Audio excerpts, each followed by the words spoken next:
Taiwan کے معاملے پر بھی ذرا آپ سے بات کرنا چاہ رہی ہوں. امریکہ اور چائنا میں سر کشیدگی بڑھ رہی ہے. کیا یہ معاملہ بھی سر روس اور یوکرین جیسی صورتحال اختیار کر سکتا ہے, سمجھتے ہیں آپ؟ اور پھر چین سر حملے کی دھمکی دے رہا ہے. ادھر تائیوان کر رہے ہیں افغانستان کی؟ جی سر میں تائیوان کے معاملے پر بات کر رہی ہوں آپ سے کہ امریکہ اور چائنا میں کشیدگی بڑھ رہی ہے سر. ظاہر بات ہے, دیکھو وہاں پہ امریکن سپیکر اگر جاتی ہے تو چین نے تشویش آلریڈی ظاہر کیا تھا اور یہ تک کہا تھا کہ امریکہ اس چیز کو اتنا آسان نہ لے, ہم طاقت استعمال کرنے سے بھی گریز نہیں کریں گے.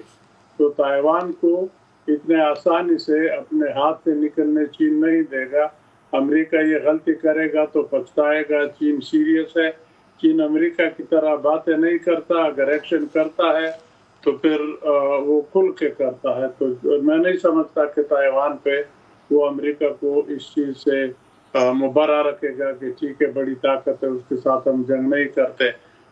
چین ابھی تک ریکارڈ ہے کسی کے ساتھ اس طرح جنگ میں شامل نہیں ہوا, لیکن جب اس کے گھر کے پاس لوگ آ جاتے ہیں تو ظاہر بات ہے کچھ تو کرنا ہوگا. جیسے ادھر یوکرین لے لیں, وہاں پہ نیٹو امریکہ سارے آ کے روس کے پہلو میں بیٹھ گئے تو روس کو بھی تشویش ہوئی, اپنی خطرہ اپنے لیے محسوس کیا. تو یہاں پہ بھی وہی چیز اگر ہونی ہے تو چین کا reaction quite possible strong reaction ہوگا.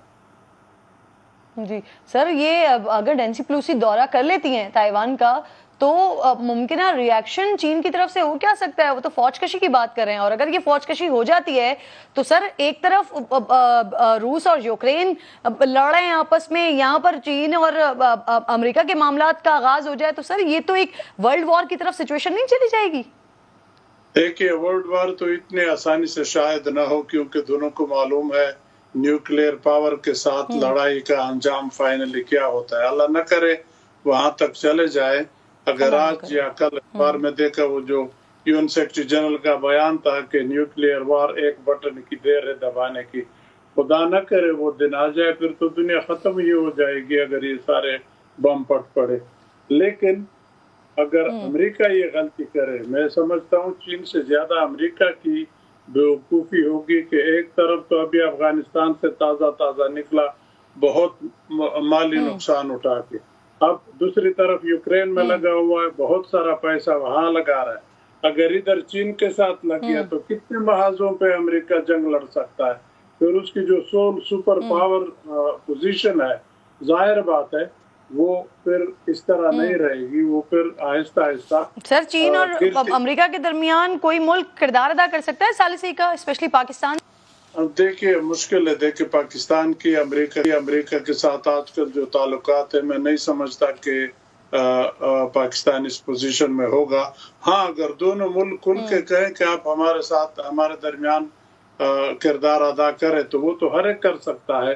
لیکن وہ ملک جس کی تھوڑی بہت قیمت ہو ان ملکوں کے ساتھ, اب چین کے ساتھ تعلقات ہمارے اچھے ہیں لیکن وہاں بھی ہمارے تعلقات تھوڑے سے اتنے اچھے نہیں جتنے تھے پہلے, بہت ہی زیادہ اچھے تھے. تو چین بھی اگر تھوڑا سا مشکوک ہو گیا, یہاں پہ جو واقعات ان کے لوگوں کے ساتھ چیف ایک پروجیکٹ میں ہو رہے ہیں, امریکہ آلریڈی آپ سے ناراض ہے, وہ آپ سے بات صحیح منہ پہ نہیں کر رہا ہے, IMF کے ذریعے آپ کو ہاتھ مروڑ رہا ہے. بالکل